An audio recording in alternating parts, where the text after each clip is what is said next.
السلام عليكم ورحمة الله وبركاته. إن الحمد لله نحمده ونستعينه ونستغفره ونؤمن به ونتوكل عليه ونعوذ بالله من شرور أنفسنا ومن سيئات أعمالنا. من يهده الله فلا مضل له ومن يضلله فلا هادي له، ويشهد أن لا إله إلا الله وحده لا شريك له، وهو الحي القيوم لا تأخذه سنة ولا نوم، وهو الوحيد الصمد لم يلد ولم يولد ولم يكن له كفوا أحد. ونشهد أن سيدنا إمامنا حبيبنا وطبيب أرواحنا محمد الذي أرسله بالحق بشيرا ونذيرا وداعيا إلى الله بإذنه وسراجا منيرا. فقد قال الله تعالى في القرآن المجيد وفي الفرقانه الحميد: فنظر نظرة في النجوم فقال إني سقيم، فتولوا عنهم مدبرين. فراغ إلى آلهتهم قال ألا تأكلون ما لكم لا تنطقون. فراغ عليهم ضربا باليمين فيزفهم، وقالوا ابن له بنيانا فالقوه في الجحيم فارادوا به كيدا فجعلناهم الأسفلين. وقال رسول صلى الله عليه وسلم: إن الصدقة تضفي للخطيئة كما يدفي الماء النار. أو كان رسول صلى الله عليه وسلم: لكل امرئ في ظل صدقاته يوم القيامة حتى يقضى بين الناس.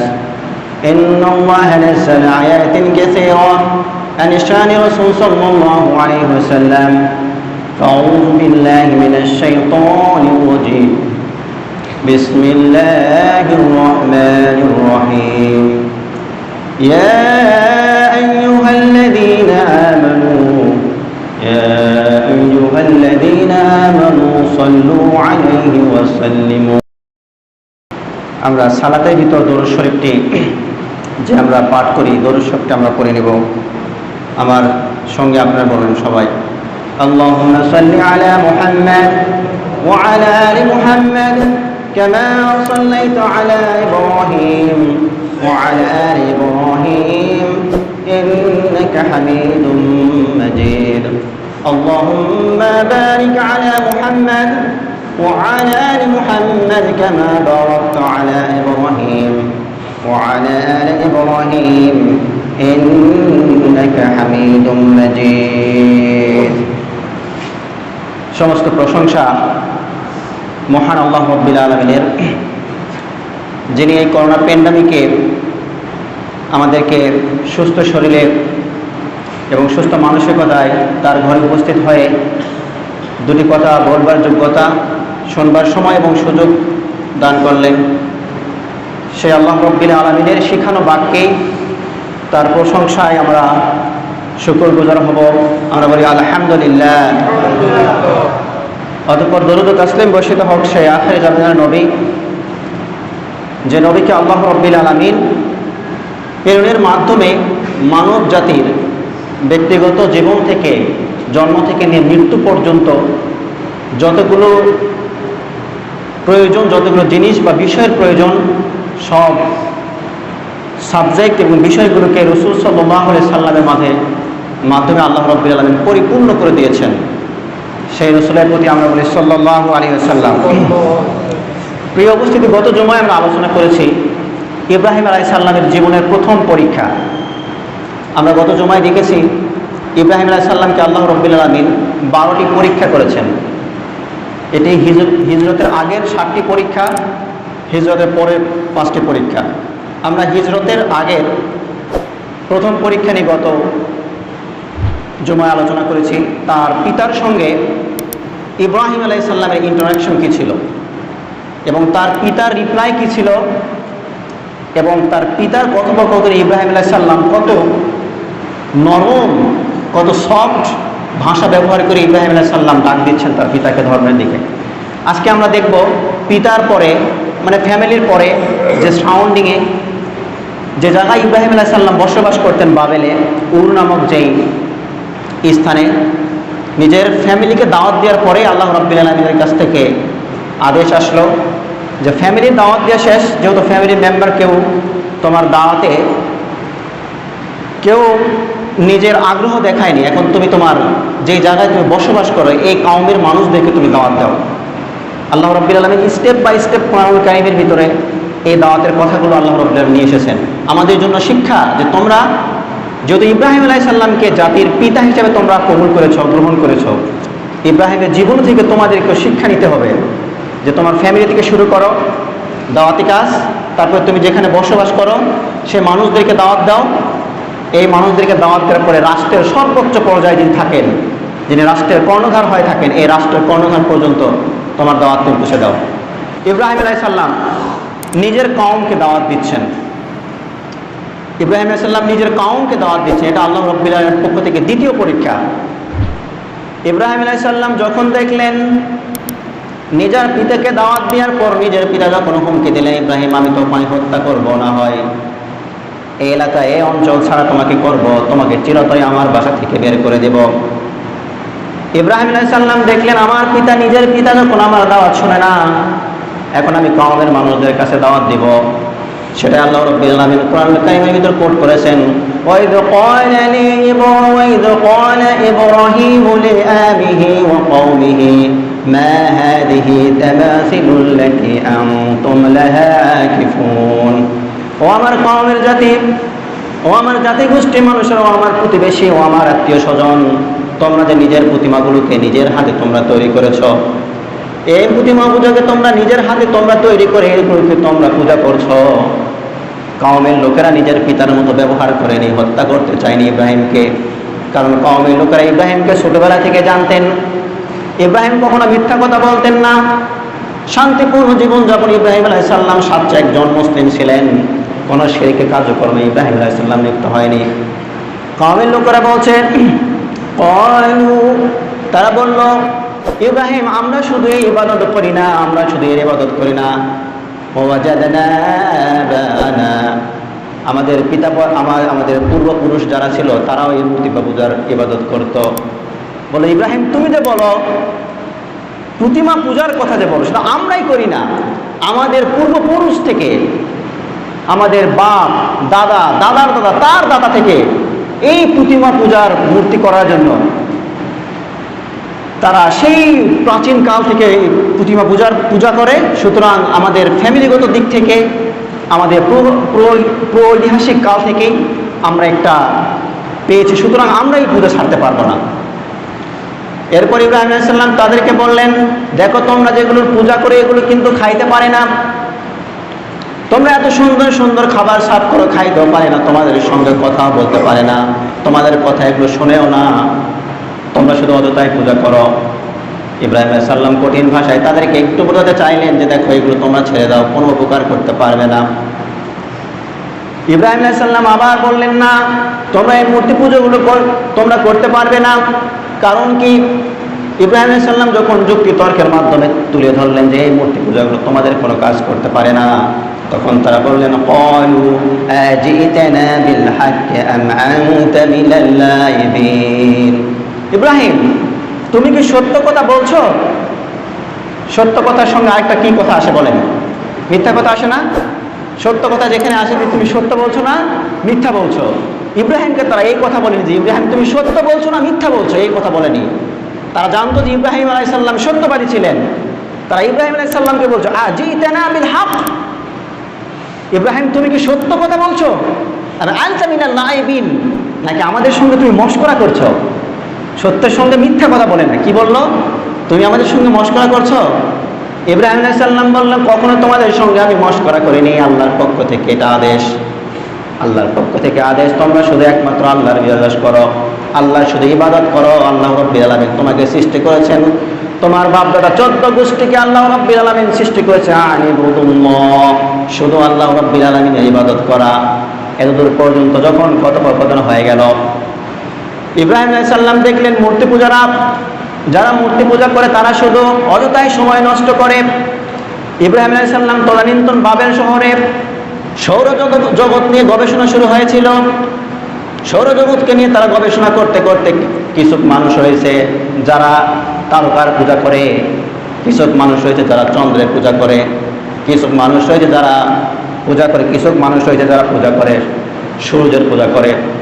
ইব্রাহিম আলাইহিস সালাম যখন দেখলেন মূর্তি পূজাদের সঙ্গে দাওয়াত দেওয়ার পরেও, তাদেরকে দাওয়াত দেওয়ার পরেও যখন তারা আল্লাহর ধর্মের প্রতি আসে না, ইব্রাহিম আলাইহিস সালাম এবার নিজের মনোনিবেশ করলেন যারা তারকা পূজা করে, যারা সূর্যের পূজা করে এবং চন্দ্রের পূজা করে, এখন তাদেরকে আমি দাওয়াত দেব। এই দাওয়াতি কাজটা আল্লাহ রাব্বুল আলামিন সূরা আনামের ভিতর সুন্দর করে নিয়ে আসলেন। ফালাম্মা জান্না আলাইহিল লাইলু ওয়া কাওকাবা, যখন রাত আসলো, দিনের শেষে যখন রাত আসলো, ইব্রাহিম আলাইহিস সালাম যারা সৌরজগতের বিভিন্ন সৃষ্টির পূজা করত, ইব্রাহিম আলাইহিস সালাম দেখলেন এই আকাশটা উজ্জ্বলিত করে, এই আকাশটাতে প্রত্যেকটি জায়গায় আল্লাহ রাব্বুল আলামিন তারকা সৃষ্টি করে রেখেছেন, তারকার পূজা করে। সন্ধ্যার আকাশে তারকা দেখে পার্টিকুলার কিছু তারকাকে তারা পূজা করে। ইব্রাহিম আলাইহিস সালাম তাদের সঙ্গে এবারে তর্ক বিতর্ক করছেন। فلما جن عليه الليل رأى كوكبا قال هذا ربي, যখন তারকা উঠলো ইব্রাহিম আলাইহিস সালাম সবাইকে বললেন, দেখো তো এই তারকাগুলো তোমাদের রব কিনা। সবাই তো খুশি হয়ে গেল যে ইব্রাহিম এই তারকাকে রব মনে করে। فلما أفل قال لا أحب الآفلين, যখন সকালে সূর্য উঠলো, যখন তারকাগুলো নিভে গেল, বিলীন হয়ে গেল, ইব্রাহিম আলাইহিস সালাম বললেন, লা উহিব্বুল আফিলিন, যেগুলো সূর্য যেগুলো একবার উদিত হয় আবার অস্তমিত যায়, এগুলো কখনো আমাদের রব হতে পারে? বলেন, এগুলো কখনো রব হতে পারে না। এরপরে সময়ের আবর্তনে পূর্ণ পূর্ণিমার চাঁদ আসলো, পূর্ণ পূর্ণিমার দিন আসলো, রাত আসলো, পূর্ণিমা রাত আসলো। ইব্রাহিম আলাইহিস সালাম যারা যারা চন্দ্রের পূজা করত, ইব্রাহিম আলাইহিস সালামকে ইব্রাহিম আলাইহিস সালাম তাদেরকে ডাকলো, তোমরা যে পূর্ণিমা, তোমরা যে চন্দ্রের পূজা করো, আজকে তো ফুল মুন নাইট, আজকে হচ্ছে পূর্ণ চন্দ্ররাত্রি, আসো তোমাদের সঙ্গেও তোমাদের যে বিশ্বাস করে এই বিশ্বাসটাকেও আমি পদদলিত করে দেই, এই বিশ্বাসকেও আমি নস্যাৎ করে দেই, ভুল প্রমাণিত করে দেই। فلما جن عليه فلما رأى القمر بازغا, ইব্রাহিম আলাইহিস সালাম দেখলেন যখন পূর্ণিমার চাঁদ একবার সুন্দর আকাশ থেকে এই পৃথিবীকে উজ্জ্বল করে নিয়ে আসছে, বিশাল বড় পূর্ণিমার চাঁদ উঠেছে। রাত্রি যখন গভীর রাত হয়ে গেল, ইব্রাহিম আলাইহিস সালাম তার কওমের লোকদেরকে বললেন, দেখো তো এই পূর্ণিমার চাঁদ কি তোমাদের রব কিনা। সব মানুষরা খুশি হয়ে গেল, ইব্রাহিম আমাদের সঙ্গে চাঁদের কথা এখন বলে, কারণ এই গোটা পৃথিবীকে যেন আলোকিত করছে এই চাঁদ, আলোকিত করে যেন চাঁদ দিকে মানুষ এই পূর্ণিমা রাতে যেন মানুষ এদিক থেকে সেদিক পথ চলে, চাঁদের আলো থেকে, চাঁদ থেকে আলো নিয়ে, সাহায্য নিয়ে। এবার ইব্রাহিম আলাইহিস সালাম তাদেরকে বললেন, যখন সকালের আলোয় চাঁদ যখন বিলীন হয়ে গেল, فلما أفل قال لئن لم يهدني ربي لأكونن من القوم الضالين, যখন সকালের সূর্য উঠল, ইব্রাহিম আলাইহিস সালাম সব মানুষদেরকে বললেন, দেখো তোমরা যে চন্দ্রের পূজা করো, যে পূর্ণ চন্দ্রের তোমরা পূজা করো, সন্ধ্যা রাতে এই চন্দ্র দেখা গেল, আবার যখন সকাল আসতে না আসতে এই চন্দ্র যখন নিভে গেল, ইব্রাহিম আলাইহিস সালাম বললেন, লা ইন লাম ইয়াহদিনি রাব্বি লাআকুনান্না মিনাদ দাল্লিন, ও কওমের লোকেরা শোনো, আমার রব যদি আমাকে হেদায়েত না দেয়, আমার রব যদি আমাকে হেদায়েতের পথে না পরিচালিত করে, আমি ইব্রাহিমও ভ্রষ্টতার ভিতরে চলে যাব, গোমরাহির ভিতরে চলে যাব, যেমন গোমরাহির ভিতরে তোমরা রয়েছ। চাঁদের কথা বললেন, তাও কওমের লোকেরা মানে না, কারণ আরেক শ্রেণীর লোক আছে যারা সূর্যের পূজা করে। ইব্রাহিম আলাইহিস সালাম কিছুদিন পরে আবার সূর্যের যারা পূজা করে তাদের সঙ্গে আসলেন তর্ক বিতর্ক করার জন্য।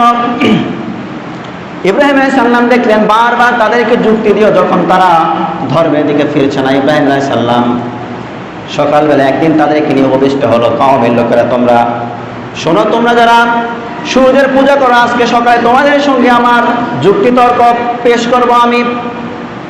সকালের সূর্য যখন ওঠে, ইব্রাহিম আলাইহিস সালাম এবং কওমের লোকেরা সবাই উপস্থিত। فلما رأى الشمس بازغة قال هذا ربي هذا أكبر। ইব্রাহিম আলাইহিস সালাম তাদেরকে বললেন, যখন সূর্যের রাতের অন্ধকার দূরীভূত করে যখন সকালের সূর্য ওঠে, সমস্ত মানুষ যখন কাজকর্মে চলে যায়, সমস্ত মানুষ যখন কাজে মনোনিবেশ করে, ইব্রাহিম আলাইহিস সালাম তাদের কাছে এবারে পেশ করেছেন, তোমরা যে সূর্যের পূজা করো, এই সূর্যের অবস্থা কি দেখো। ইব্রাহিম আলাইহিস সালাম নিজেই বললেন, হাযা রাব্বি হাযা আকবার, সবচাইতে বড় হচ্ছে এই সূর্য। কারণ তারকাগুলোতে মানুষ পথ চলতে পারে না, তারকা দেখে দেখে পথ চলতে হয়, তারকার আলো দিয়ে কেউ পথ চলতে পারে না। যখন পূর্ণ চন্দ্র যখন হয়, চন্দ্রের আলো দেখে মানুষ কিছু কিছু পথ দেখতে পারে, তবে ক্লিয়ার পথ দেখতে পারে না। কিন্তু সূর্যের আলো যখন সকালবেলা ওঠে, স্নিগ্ধ সকালের আলো সব কিছু অন্ধকারকে দূরীভূত করে সূর্য যখন পূর্ব আকাশে উদিত হয়, ইব্রাহিম আলাইহিস সালাম সবাইকে বললেন, হাযা রাব্বি হাযা আকবার, সবচাইতে বড় এটা। তোমরা যার ইবাদত করো, এই সৌরজগতে যা ইবাদত করো, সবচাইতে বড় ইলাহ তোমাদের। হাযা রাব্বি হাযা আকবার, এটাই হচ্ছে তোমাদের রব হবে।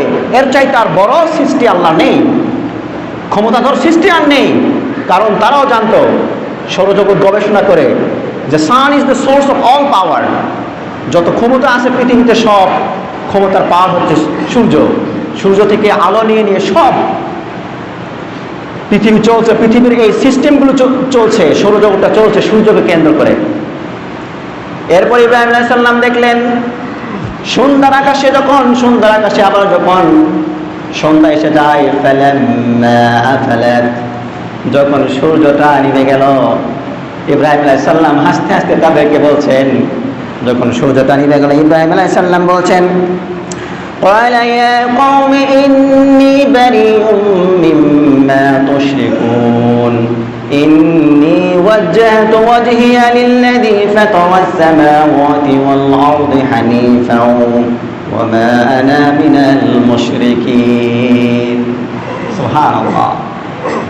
এইবার ইব্রাহিম আলাইহিস সালাম বলছেন, দেখো তোমরা যে সূর্যের পূজা করো সবচাইতে ক্ষমতাধর মনে করে, ইয়া কওম ইন্নী বারিউম মিম্মা তুশরিকুন, তোমরা যেভাবে শিরক করো আল্লাহর সঙ্গে, আল্লাহকে পাওয়ার জন্য তোমরা যে মধ্যস্থতা করে রেখেছো, যে চন্দ্রের পূজা করলে, তারকার পূজা করলে, সূর্যের পূজা করলে আমরা আল্লাহকে পেয়ে যাব, এগুলোর একসময় অ্যাপিয়ারেন্স আছে আর খানিকক্ষণ পরে এরা ডিসঅ্যাপিয়ারেন্স হয়ে যায়।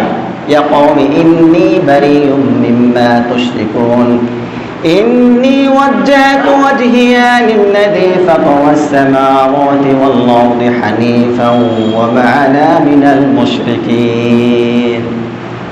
আমরা তো তাকবীরে তাহরিমা দেওয়ার পরে এই দোয়াটা পড়ি না আমরা যায় নামাজে, এই দোয়াটা ইব্রাহিম আলাইহিস সালামের সুন্নাহ।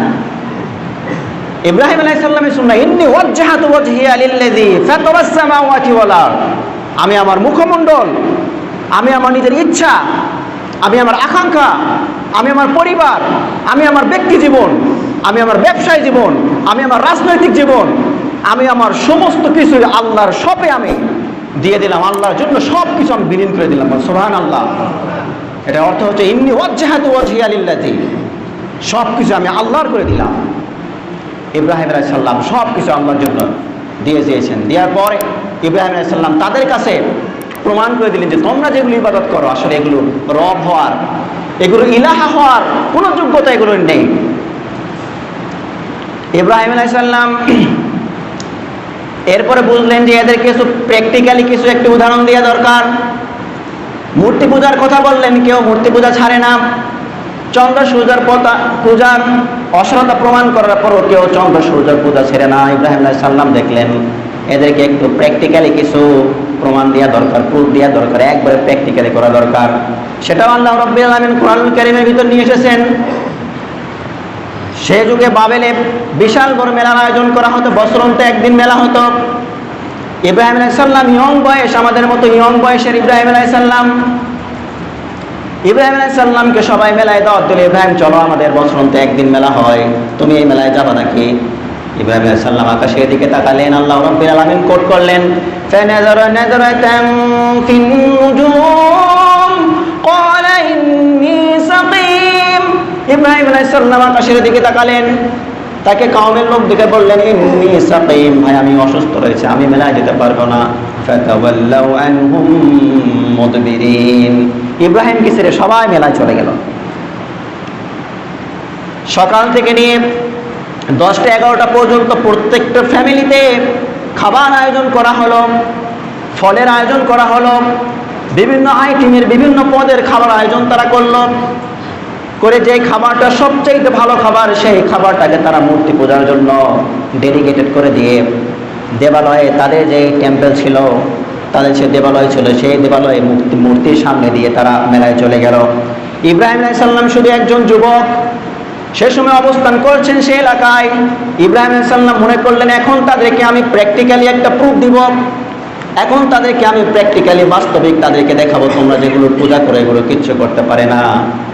আল্লাহ রাব্বুল আলামিন কোট করেছেন, فراغ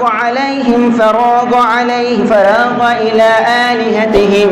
ইব্রাহিম আলাইহিস সালাম সেই দেবালয়ে প্রবেশ করলেন, কোনো মানুষ নেই। দেবালয়ে প্রবেশ করার পর ইব্রাহিম আলাইহিস সালাম দেখলেন প্রত্যেকটি মূর্তির সামনে এত পরিমাণে ভালো ভালো খাবার রয়েছে, কোনো মূর্তি খায় না। ইব্রাহিম আলাইহিস সালাম প্রত্যেকটি মূর্তির কাছে পার্টিকুলারলি ইন্ডিভিজুয়ালি প্রত্যেকটি মূর্তির কাছে গেলেন।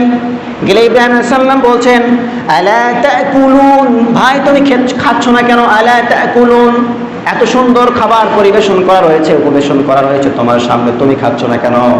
সব মূর্তির কাছে ইব্রাহিম আলাইহিস সালাম গিয়ে সব মূর্তির কাছ থেকে ফিডব্যাক নিচ্ছেন, খাচ্ছ না কেন? আলা তাকুলুন, এত সুন্দর খাবার, ফুল ফটস, এত সুন্দর সুন্দর খাবার, তুমি খাচ্ছ না কেন? এরপর ইব্রাহিম আলাইহিস সালাম সব মূর্তির কাছে গেল, কোনো মূর্তি কথা বলে না। এরপর ইব্রাহিম আলাইহিস সালাম বলছেন, মালাকুম লা তা'তিকুন, আমি সেই কতক্ষণ থেকে তোমাদের সঙ্গে বক বক করছি, খাবার জন্য তোমাদেরকে অফার করছে, তোমরা কেউ খাচ্ছ না তো খাচ্ছ না, আমার সঙ্গে কোনো কথাও বলছো না। কি হচ্ছে? খাচ্ছে না তো খাচ্ছে না। ইব্রাহিম একজন লোক কথা বলছে, কেউ কথা বলছে না।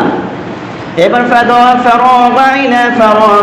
আলাইহিম দারবান বিয়ামিন, নিজের প্রচন্ড আঘাতে ইব্রাহিম আলাইহিস সালাম সব মূর্তিগুলোকে নিশ্চিহ্ন করে দিলেন, চূর্ণ বিচূর্ণ করে দিলেন। ফাজআলাহুম জুজাজান ইল্লা কাবীরান লাআল্লাহুম ইয়ারজিউন, যে সবচাইতে বড় মূর্তি তাকে শুধু ইব্রাহিম আলাইহিস সালাম কোনো স্পর্শ করলেন না, তা বাদে সব মূর্তিগুলোকে ইব্রাহিম আলাইহিস সালাম ভেঙে খান করে দিলেন। কারণ লাআল্লাহুম ইলাইহিম ইয়ারজিউন, সেই কওমের লোকেরা যারা মেলায় গিয়েছে, মেলা থেকে আসি যেন প্রুফ, বাস্তব যে প্রমাণ ইব্রাহিম আলাইহিস সালাম দেখাতে চাচ্ছেন সেটা যেন ইব্রাহিম আলাইহিস সালাম দেখাতে পারেন। এরপর তারা মেলা থেকে আসলো, আসার পরে যেমন মূর্তি পূজা থেকে তারা, যেমন দেবালয় থেকে তারা মেলা গিয়েছিল, মেলায় থেকে সবাই সেই দেবালয় থেকে মূর্তি, তাদের সেই যে টেম্পল ছিল এই টেম্পলে তারা সবাই আসলো। আসার পর মূর্তি থেকে একটু দোয়া নিয়ে বাসায় যাবে, তারা মূর্তির ঘরে প্রবেশ করে দেখলো, হায় হায় সব মূর্তি তো ভাঙা, এই কাজ করলো কে? এটাও আল্লাহ রাব্বুল আলামিন কোরআনে তুলে দিয়েছেন, ক্বালু মান ফাআলা হাযা বিআলিহাতিনা ইন্নাহু লামিনাল যালিমিন। যখন তারা দেখলো সব মূর্তিগুলো ছোট বড় মাঝারি ধরনের যত মূর্তি ছিল সব মূর্তিগুলো কে যেন ভেঙে রেখেছে, সে বলছে ইন্নাহু লামিনাল যালিমিন, এই খারাপ কাজ যে সম্পাদন করেছে এর চাইতে জালিম ব্যক্তি আর কেউ কি হতে পারে বলেন? সকাল সন্ধ্যা তাদের পূজা করে আপনি সেই দেবালয় গিয়ে দেখছেন যে সব ভাঙা, বিকলাঙ্গ করে দিয়েছে সবাইকে, বললে এর চাইতে জালিম নেই। ক্বালু, ইব্রাহিম আলাইহিস সালামের সমবয়সী যারা ছিল, যারা কওমের লোককে ইব্রাহিম আলাইহিস সালাম, যে লোকদেরকে ইব্রাহিম আলাইহিস সালাম আগেই দাওয়াত দিয়ে গেছিলেন মূর্তি পূজার বিপক্ষে ইব্রাহিম আলাইহিস সালামের, তারা বলছেন ক্বালু সামি'না ফাতান ইয়াযকুরুহুম ইউকালু লাহু ইব্রাহিম। ইব্রাহিমের সমবয়সী যারা আছে, ইব্রাহিমের সঙ্গে ছোট থেকেই যারা বড় হয়েছে, তারা বলছে ক্বালু সামি'না, আমরা শুনেছি ফাতাই একজন যুবক আছে ইয়াযকুরুহুম, যে ছোটবেলায় থেকে মূর্তির বিপক্ষে কথা বলে, ইউকালু লাহু ইব্রাহিম, তার নাম হচ্ছে ইব্রাহিম। ফেরাউন নমরুদ ঘোষণা করে দিল ফাআতু বিহি আলা আয়ুনিন নাস লাআল্লাহুম ইয়াশহাদুন, সেই যুবককে নিয়ে আসো, আমি ফেরাউন আমি একটু ওই যুবককে দেখতে চাই। ফেরাউন নমরুদ কি বলছে? সেই যুবককে নিয়ে আসো, আমি একটু তার সঙ্গে কথা বলতে চাই। হযরত ইব্রাহিম আলাইহিস সালামকে নিয়ে আসা হলো। ফেরাউন প্রশ্ন করছেন আনতা ফাআলতা হাযা বিআলিহাতিনা ইয়া ইব্রাহিম, আমাদের এই মূর্তি পূজাগুলোকে, এই দিবালয়ে যে পূজাগুলো মূর্তিগুলো রয়েছে, তুমি কি এরকম বিকলাঙ্গ করেছো, ভেঙে চুরমার করে দিয়েছো? ইব্রাহিম আলাইহিস সালাম হাসিয়া বলেন বাল ফাআলাহু কাবিরুহুম বাল ফাআলাহুম হাযা কাবিরুহুম ফাসালুহুম, কেন এই যে বড়টা আছে দেখেন, I didn't do, ask him, এই যে বড়টা এই সব করছে, একে প্রশ্ন করেন। ইন কানু ইয়ানতিকুন, যদি তারা কথা বলতে পারে এই বড়টাকে প্রশ্ন করে দেখেন না কেন, কে করছে ও তো নিজে বলে দিবে। তাদের কাছে প্রমাণ হয়ে গেল ইব্রাহিম আলাইহিস সালাম সবগুলো মূর্তিকে ভেঙেছে। ইব্রাহিম আলাইহিস সালামকে দেশদ্রোহী ঘোষণা করলো, কারণ তারা মূর্তি পূজাকে বেস করে, ফাউন্ডেশন করে তাদের সামাজিক জীবন, তাদের রাষ্ট্রীয় জীবন তারা গড়ে তুলেছিল। ইব্রাহিম আলাইহিস সালামকে রাষ্ট্রীয়ভাবে ঘোষণা করা হলো, দেশদ্রোহী ঘোষণা করা হলো। সর্বোচ্চ প্লেনটি ইব্রাহিম আলাইহিস সালামকে দেওয়া হবে, পানিশমেন্ট ইব্রাহিম আলাইহিস সালামকে দেওয়া হবে। এই পানিশমেন্ট ঘোষণা করার পর নমরুদ নিজে একটা মনে করলেন, দেখি ইব্রাহিম তো সবার কাছে দাওয়াত দিয়েছে, তার পিতার কাছে দাওয়াত দিয়েছে, কওমের কাছে দাওয়াত দিয়েছে, মূর্তি পূজার অসারতা প্রমাণ করেছে, চন্দ্র এবং সূর্য যে পূজা করতে, এই পূজার অসারতা ইব্রাহিম প্রমাণ করেছে। নমরুদ মনে করলো আমি একটু ইব্রাহিমের সঙ্গে পার্সোনালি কথা বলে দেখি, যেটা ইব্রাহিম আলাইহিস সালাম আগে থেকে মনোবাসনা করে নিয়ে আসেন। ইব্রাহিম আলাইহিস সালামের মনেও বাসনা ছিল, আমি আমার পিতাকে দাওয়াত দিয়েছি, কওমের মানুষকে আমি দাওয়াত দিয়েছি, এখন শুধু রাষ্ট্রের একমাত্র কর্ণধার ব্যক্তি নমরুদ, এই নমরুদকেও আমি দাওয়াত দিব। ইব্রাহিমের যেমন ইচ্ছা ছিল, নমরুদেরও তেমন ইচ্ছা যে ইব্রাহিমের সঙ্গে আমি interpersonal, I want to talk to Ibrahim that what is his philosophy about our lordship, যে আমি নিজেকে যে লর্ড মনে করি, এই লর্ড সম্পর্কে ইব্রাহিমের কি ফিলোসফি। ইব্রাহিম আলাইহিস সালামকে রাষ্ট্রদ্রোহী ঘোষণা করার পর নমরুদ তার পার্সোনাল কামরায় ইব্রাহিম আলাইহিস সালামকে ডাকলেন। ডেকে ইব্রাহিম আলাইহিস সালামের কাছ থেকে একটা স্বীকৃতি নিচ্ছেন। নমরুদের মনে মনে ছিল, যদি ইব্রাহিম আমাকে রব হিসাবে কবুল করে নেয়, আমাকে যদি উপাস্য হিসাবে কবুল করে, ইব্রাহিমকে আমি ছেড়ে দিব। ইব্রাহিম আলাইহিস সালামকে নিয়ে আসলেন। নমরুদ ইব্রাহিমকে বলছে ম্যান রব্বুক, ইব্রাহিম তোমার রবকে? মনে করছে যে নমরুদ মনে করছে আমি 400 বছর থেকে ক্ষমতায় আছি, আমার চাইতে ক্ষমতাধর ব্যক্তি আর কেউ নেই এই অঞ্চলে, আমাকে রব ছাড়া ঠিক আপনার স্বীকৃতি দিতে পারে না। ইব্রাহিম আলাইহিস সালাম কত সুন্দর করে বলছেন রব্বিল্লাযী ইহয়ী ওয়া ইউমীত। ফেরাউন নমরুদ তুমি জেনে রাখো, আমার তো প্রতিপালক, আমার তো রব সেই যে মানুষের জীবন দান করে আবার মৃত্যু গঠন করায়। কি বললেন? আমার রব তো তিনি যিনি জীবন দান করেন আবার মানুষদেরকে মৃত্যু ঘটান। নমরুদ হাসতে হাসতে বলে আনা উহয়ী ওয়া উমীত। ইব্রাহিম তুমি কি ভুলে গেছো, আমিও তো মানুষদেরকে জীবন দেই, আবার মানুষদেরকে মৃত্যুর কারণ তো আমি নিজে হই। ইব্রাহিম আলাইহিস সালাম বললেন দেখাও। দুইজন কয়েদিকে নিয়ে আসলেন, মৃত্যুদণ্ডপ্রাপ্ত দুইজন কয়েদিকে নিয়ে আসে একজন কয়েদিকে হত্যা করলেন, আর একজন কয়েদিকে ছেড়ে দিলেন। দিয়ে নমরুদ হাসিতে ফেটে পড়লেন। ইব্রাহিম আলাইহিস সালাম মুস্কি হাসে। নমরুদ হাসিতে ফেটে পড়ছেন, ইব্রাহিম আলাইহিস সালাম মুস্কি মুস্কি হাসছেন। ইব্রাহিম আলাইহিস সালাম যে হায়, তুমি তো এখন বলবা যে আমি রব, আমি মানুষের জীবন দিয়ে আবার মানুষের মৃত্যু ঘটাতে পারি আমি।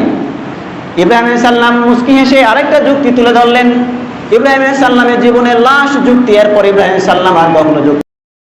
ইব্রাহিম আলাইহিস সালাম বলছেন ইন্নাল্লাহা ইয়াতি বিশ-শামসি মিনাল মাশরিক ফাআতি বিহা মিনাল মাগরিব ফাহুবিতাল্লাযী কাফার। ইব্রাহিম আলাইহিস সালাম বলছেন ঠিক আছে, আমার রব এই মহাবিশ্ব সৃষ্টির প্রথম দিন থেকে সূর্য পূর্ব আকাশে উঠান আর পশ্চিম আকাশে সূর্যকে অস্তমিত করে। ফাআতি বিহা মিনাল মাগরিব, দেখো তুমি কত রব হয়েছ, শুধু আগামীকাল এই সূর্যকে পশ্চিম আকাশ থেকে উঠাও। ফাহাবিতাল্লাযী কাফার, নাস্তা নাবুদ হয়ে গেল নমরুদ। নমরুদ মনে করলে যে ইব্রাহিমকে আর দামিয়ে রাখা সম্ভব নয়। মানুষদের সামনে নমরুদ তখন মোটিভেশনাল একটা স্পিচ দিল, হুররিকুহু, আগুন জ্বালাও, হুররিকুহু, আগুন জ্বালাও, ওয়া আনসুরু আলিহাতাকুম ইন আনতুম ফাইলুন। তোমরা যদি তোমাদের রবের জন্য কিছু করতে চাও, তোমরা যদি তোমাদের এই প্রতিমা পূজার জন্য কিছু করতে চাও, আগুন জ্বালো এবং এই প্রতিমা পূজাগুলোকে তোমরা সাহায্য করো। তোমরা যদি কিছু করতে চাও তাহলে তোমাদের প্রতিমাগুলোকে তোমরা সহযোগিতা করো। তারা কিভাবে সাহায্য করতেন? কোনো ফ্যামিলিতে কেউ অসুস্থ হয়ে পড়লে তারা মানত করতেন যে আল্লাহ, তুমি যদি আমার এই অসুস্থ ব্যক্তিকে, অসুস্থ সন্তানকে সুস্থতা দান করো, তাহলে আমি ইব্রাহিমের জন্য যে বিশাল গর্ত খনন করা হয়েছে, এই গর্তে আমি কিছু লাকড়ি অথবা কিছু খড়ি আমি ইব্রাহিমকে পোড়ানোর জন্য জোগাড় করে দিব। কি তারা মানত করতেন? তারা বলতেন কি, যে এই অসুস্থ ব্যক্তি সুস্থ হয়ে গেলে আমি কি করব, কিছু লাকড়ি কিছু খড়ি ইব্রাহিমকে পোড়ানোর জন্য দিব। তারা সুস্থ হয়ে গেলে বিভিন্ন দিক থেকে লাকড়ি এবং খড়ি জোগাড় করে তারা ইব্রাহিমকে পোড়ানোর জন্য সে গর্তে ফেলাই দিতেন। আল্লাহ রাব্বুল আলামিন বলছেন, ফারাদু বিহি কাইদান ফাজআলনাহুমুল আসফালিন। তারা চক্রান্ত করেছিল ইব্রাহিমকে হত্যা করবে দোষদ্রোহী করে। আল্লাহ বললেন, আমি তাদের সমস্ত চক্রান্তকে বানচাল করে দিলাম। সে আল্লাহ এখনো আছে না? আছে নাকি বলেন? সে আল্লাহ আছে এখনো? আলহামদুলিল্লাহ, সেই আল্লাহ স্টিল হিজ এক্সিস্টেন্স, সেই আল্লাহ এখনো রয়েছে। ইব্রাহিম আলাইহিস সালামের জীবন থেকে শিক্ষা নিতে হবে। এত বড় জীবনে 200 বছর জীবন পেয়েছে ইব্রাহিম আলাইহিস সালাম। এই ঘটনাগুলো কেন আল্লাহ রাব্বুল আলামিন আনছেন, এবং ফাতান শব্দটি কেন, যুবক এই শব্দটি, টকবকে যুবক এই শব্দটি কেন ব্যবহার করলেন? যুবকদের জন্য শিক্ষা রয়েছে, আমাদের জন্য শিক্ষা রয়েছে, যাদের 30, 40, 50 ইয়ার্স তাদের জন্য শিক্ষা রয়েছে। ইব্রাহিম আলাইহিস সালামের জীবন থেকে শিক্ষা নিতে হবে। ইব্রাহিম এবং প্রত্যেকটা নবী এবং রাসূলের জীবনী পড়তে হবে। জীবনী পড়ে আপনি আমাকে এই জীবন থেকে শিক্ষা নিতে হবে। তবেই না আল্লাহ রাব্বুল আলামিনের সেই ইমানের যে বাস্তবায়নে, আমি নবী এবং রাসূলের প্রতি ইমান এনেছি, এই কথার বাস্তবায়ন হবে যদি আমরা নবী এবং রাসূলের জীবন থেকে শিক্ষা নিয়ে তার সুন্নাহ অনুযায়ী আমাদের জীবনকে সাজাই। ইব্রাহিম আলাইহিস সালামকে আগুনে ফেলে দেওয়া হবে, আস্তে পুষ্টে ইব্রাহিম আলাইহিস সালামকে বেঁধেছে। ইব্রাহিম আলাইহিস সালামকে এমনভাবে বেঁধেছে, এখন ইব্রাহিম আলাইহিস সালামকে মিনজামিক নামক যে ক্ষেপণাস্ত্র, যে যন্ত্র ছিল পৃথিবীর ইতিহাসে প্রথম যন্ত্র মিনজামিক, এই যন্ত্রে কুদিব সম্প্রদায়ের হাজান নামক এক ব্যক্তি তৈরি করেছিলেন। ইব্রাহিম আলাইহিস সালামকে আস্তে পৃষ্ঠে বেঁধে নিয়ে ওই জায়গায় বেঁধা হবে। ইব্রাহিম আলাইহিস সালাম বারবার বলছেন, লা ইলাহা ইল্লা আনতা সুবহানাকা লাকাল হামদু ওয়া লিল্লাহিল মুলকু লা শারীকা লাক। ইব্রাহিম আলাইহিস সালাম বারবার আল্লাহর কাছে দোয়া করছেন। ইব্রাহিম আলাইহিস সালাম বারবার বলছেন, লা ইলাহা ইল্লা আনতা সুবহানাকা লাকাল হামদু ওয়া লিল্লাহিল মুলক। আল্লাহ, সমস্ত প্রশংসা তোমার। এই লিল্লাহিল মুলক, এই সার্বভৌম মালিক, ক্ষমতার মালিক তুমি। লা শারীকা লাক, আমি আল্লাহ আবার শিখিয়ে দিচ্ছি, কোনো শিরক নেই। ইব্রাহিম আলাইহিস সালামকে ফেলাই দিবে, ঝুল টাঙানো হয়েছে, এখন সর্বশেষ পর্যায়ে ইব্রাহিমকে ফেলাই দিবে আগুনে। ইব্রাহিম আলাইহিস সালাম বলছেন, হাসবুনাল্লাহু ওয়া নি'মাল ওয়াকিল। সবাই সাহায্য করতে চেয়েছিল, ইব্রাহিম আলাইহিস সালাম বলছে কোনো সাহায্য দরকার নেই, হাসবুনাল্লাহ, আমার জন্য আল্লাহই যথেষ্ট। তাওয়াক্কুল ইব্রাহিম আলাইহিস সালামই ছিল। এগুলো হচ্ছে আমাদের জন্য শিক্ষা। প্রিয় উপস্থিতি, ইব্রাহিমের মা ইব্রাহিম আলাইহিস সালামের আগুনে ইব্রাহিমকে দেখতে চেয়েছিল। ইব্রাহিম, তুমি আল্লাহর কাছে দোয়া করো, তুমি আগুনে কি অবস্থায় রয়েছো আমি একটু দেখতে চাই। ইব্রাহিম আলাইহিস সালাম আল্লাহর কাছে দোয়া করলেন যে আল্লাহ, আমার মা আসতে চায় আগুনের ভিতরে, এলাও করেন। ইব্রাহিম আলাইহিস সালামের মা ইব্রাহিমের কাছে আসলো, ইব্রাহিমের গালে চুমো দিল, বুকে জড়িয়ে ধরে ইব্রাহিমের ব্যাপারে বলে গেল, নি'মার রব্বি ইয়া ইব্রাহিম, কত সুন্দর রব তুমি পেয়েছো, সুবহানাল্লাহ। ইব্রাহিমের পিতা আজর রাষ্ট্রের দ্বিতীয় ক্ষমতাধর ব্যক্তি, উপর থেকে দেখছে, রাজপ্রাসাদের উপর থেকে ইব্রাহিমের কি হয়, বারবার বলছে, নি'মার রব্বিকা রব্বি ইয়া ইব্রাহিম, নি'মার রব্বি রব্বিকা ইয়া ইব্রাহিম, নি'মার রব্বি রব্বিকা ইয়া ইব্রাহিম, কত সুন্দর রব তুমি পেয়েছো, কত সুন্দর রব তুমি পেয়েছো, সুবহানাল্লাহ। আল্লাহর উপর তাওয়াক্কুল ইব্রাহিম আলাইহিস সালামের জীবনী। প্রিয় উপস্থিতি, প্রত্যেকটি জীবনী আমাদের জন্য, কোরআন এবং সুন্নাহ থেকে যদি আপনি জীবনী আলোচনা করেন, শোনেন, খুব চমকপ্রদ মনে হবে, কিন্তু প্রত্যেকটা জীবন থেকে আমাদের জন্য শিক্ষা রয়েছে। ইব্রাহিম আলাইহিস সালামের জীবনতে শিক্ষা, ধৈর্যে ভরপুর ইব্রাহিম আলাইহিস সালামের জীবনতে, আল্লাহ রাব্বুল আলামিনের উপর তাওয়াক্কুলে ভরপুর ইব্রাহিম আলাইহিস সালামের জীবনে। সেই ইব্রাহিম আলাইহিস সালামের সুন্নাহ থেকে শিক্ষা গ্রহণ করার দরকার আছে নাকি বলেন? আলহামদুলিল্লাহ। ইব্রাহিম আলাইহিস সালামের এই যে আমি 3টা জুমা থেকে ইব্রাহিম আলাইহিস সালামের আলোচনা করছি, আল্লাহ রাব্বুল আলামিন এখান থেকে 2টি মেসেজ নিয়ে যান। আমি আমার জীবনে ধৈর্য ধারণ করব এবং একমাত্র আল্লাহর উপরই আমি তাওয়াক্কুল করব। কয়টি শিক্ষা বলেন? আমি কি করব? ধৈর্য ধারণ করব যে কোনো অবস্থায়, আর আল্লাহর উপর তাওয়াক্কুল করব। প্রিয় উপস্থিতি, যেহেতু আজকে জিলহজ মাসের 3য় জুমা, জিলহজ মানে হজ নামে একটা ইবাদত আমাদের আছে না বলেন? হজ কখন ফরজ হয়, কত বছর ধন সম্পদ থাকলে হজ ফরজ, হজের মাসলা মাসাইল কি, ইনশাল্লাহ আগামী জুমাতে আলোচনা হবে। কারণ আগামী জুমা জিলহজ মাসের শেষ শুক্রবার, শেষ জুমাবার। ইনশাল্লাহ হয়তো মনে করবেন যে হজ তো চলে গেছে, তারপর হজের আলোচনা করার কি দরকার? আসলে হজ চলে গিয়েছে, কিন্তু হজের প্রিপারেশন তো এখনো আছে। একটা হজ যায় আরেকটা হজের প্রিপারেশন নেওয়ার জন্য, ঠিক কিনা বলেন? ইনশাল্লাহ আমরা সামনে জুমায় হজের কখন হজ ফরজ হয় এবং যারা হজ করেছেন মাসলা মাসাইল কি জন্য হজ নষ্ট হয়ে যায় এবং মাবরুর হজ কিভাবে হয়, ইনশাল্লাহ আমরা আলোচনা করব।